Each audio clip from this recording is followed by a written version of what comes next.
Well, I'm back out at the F350 fuel tank here, trying to get it assembled.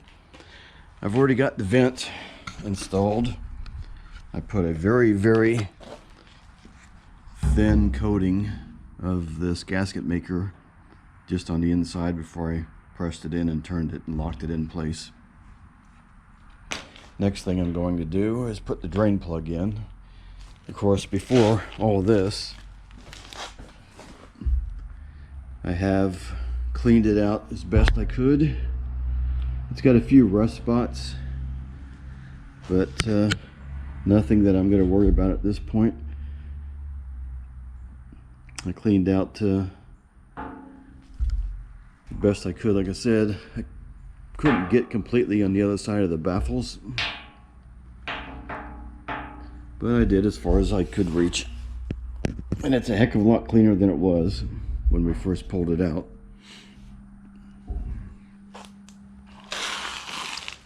Like I said, the next step is to put the drain plug in, which I've got to set things down to turn the tank around. Okay, the drain plug takes a hex head socket or wrench, whatever you got. It's a 3/8 inch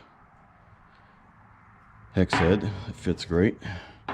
So what I plan on doing is using a little bit of high-tack gasket sealant, because it's resistant just about everything: gasoline, kerosene, brake fluid, etc. And I've got a little bit of thread tape seal. So I'm going to put a little bit of each on there, and then we'll screw it into the hole. And high-tack is not hardening, so if at any point in the future we want to pull it back out, we'll be able to do so.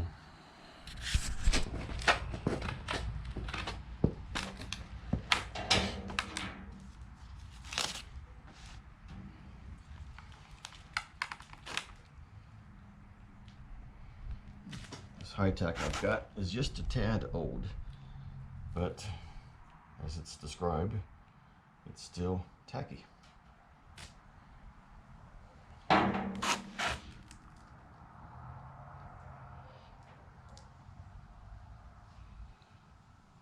Looks a mess, but it'll be fine.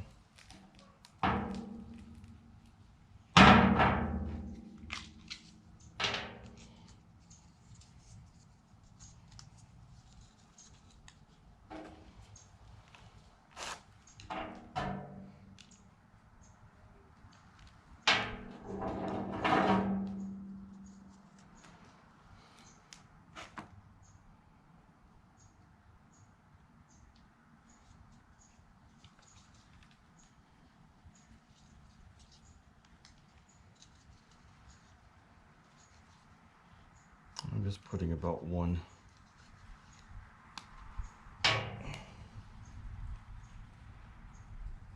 layer around there. Doesn't need a lot.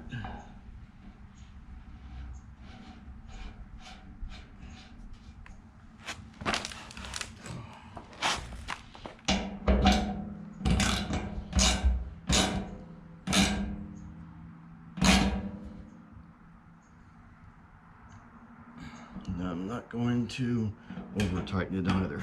I think that's going to be about it right there.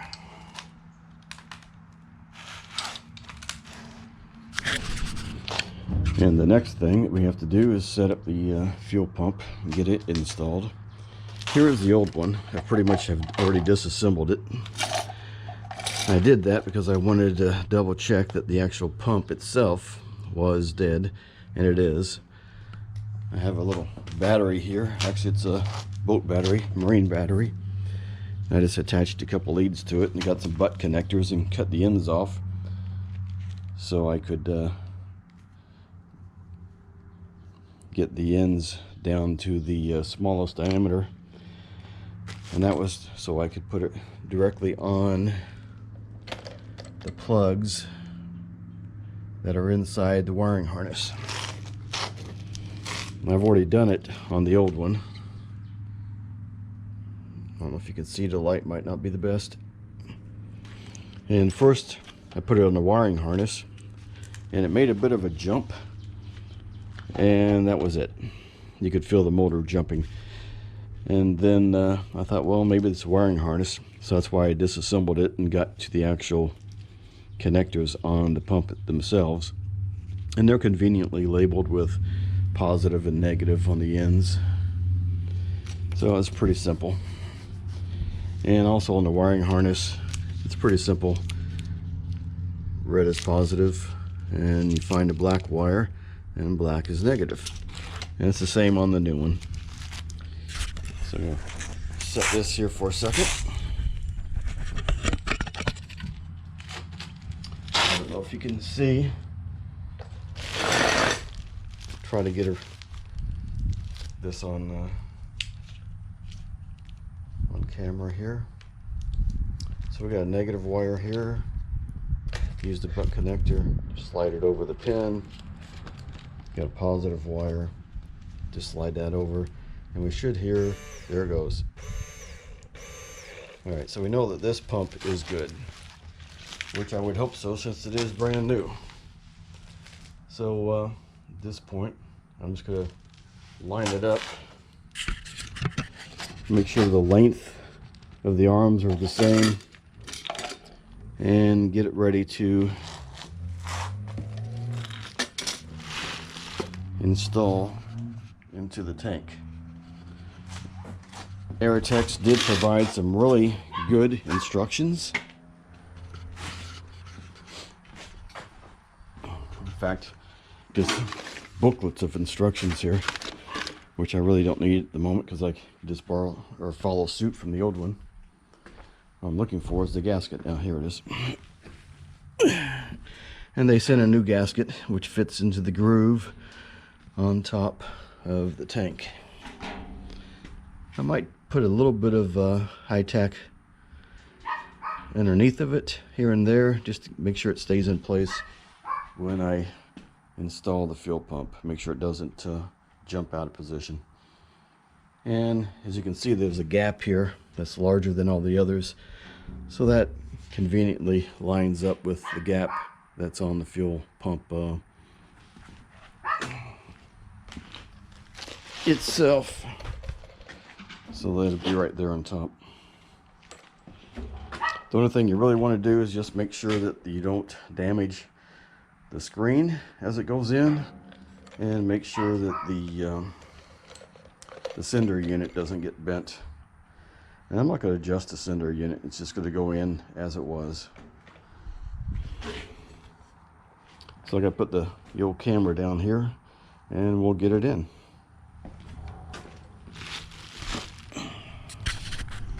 I think first I'm going to put just a little bit of sealant around the base of the new stud that we put through, the new bolt actually. I don't think it's a major need, but you know what the heck, won't hurt anything.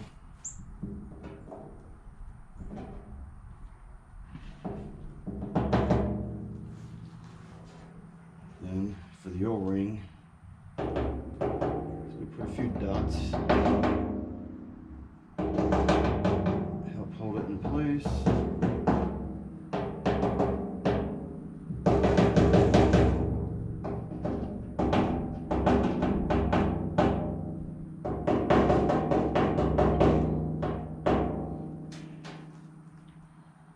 Nothing major.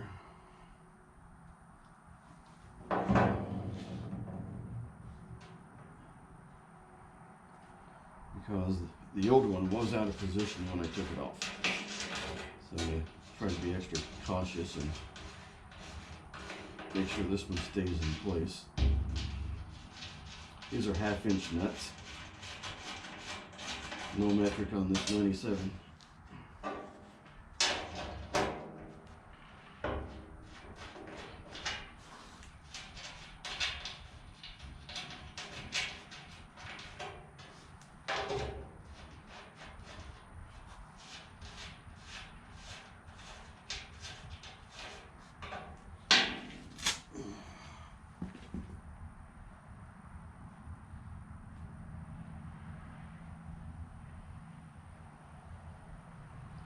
Could be just a tad smaller, actually, but I think it'll work. Like I said, you got basically only one way to line this up.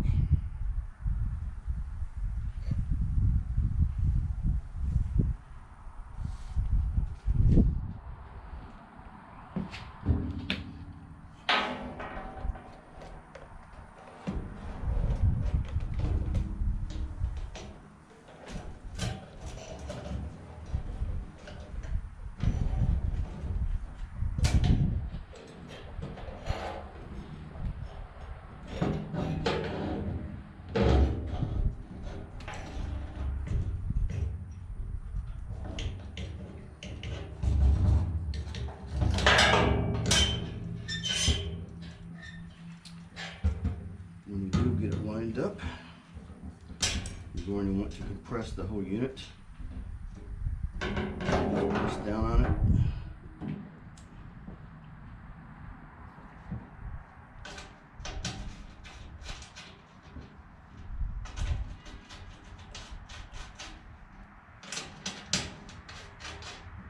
What I'm going to do is just take a look, make sure that gasket has stayed in place. As soon as I find the flashlight.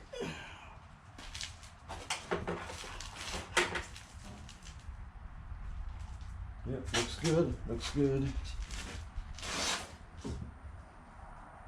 Yep, definitely looks good.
Sure, there's not a lot of torque on this thing. Probably about another 10 foot-pounds. I'm just going to do this snug up here.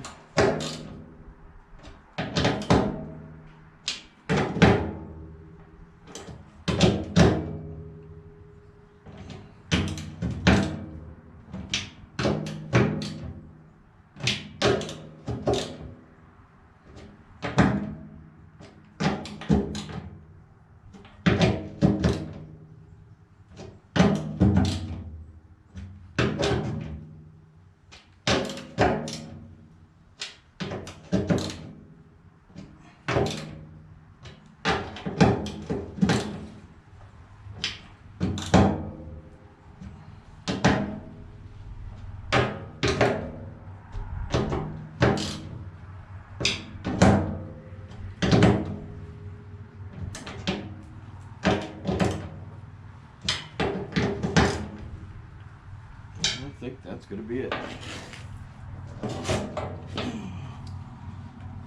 So at this point, it's pretty much ready to get it inside. Of course, there's one thing also to note. The end cap, the protectors they put on here are color coded, so you know which one's the feed and which one's the return. So that's going to make it pretty simple.